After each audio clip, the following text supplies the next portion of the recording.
Kumusta, mga kaibigan? Ako si Zenibit. Naglabas ang DSWD ng pahayag upang linawin ang mga kumakalat na post sa mga Facebook group at page na nagbibigay ang Department of Social Welfare and Development ng 5,000 pesos cash assistance para sa mga mag-aaral na magtatapos ngayong taon, maging ito ay college, senior high school, o elementary.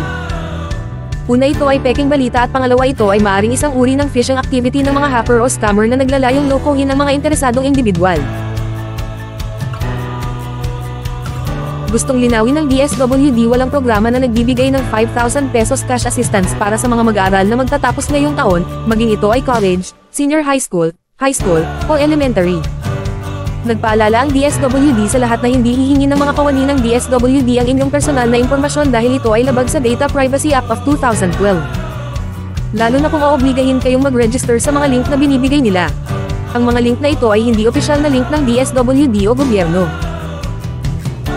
Sa pagpindot sa mga link na ito, maaaring ilagay sa panganib ang iyong personal na datos at iba pang mahalagang impormasyon, gaya ng iyong mga online banking at social media accounts.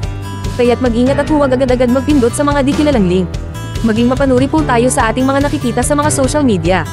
Hanggang sa muli, thanks for watching.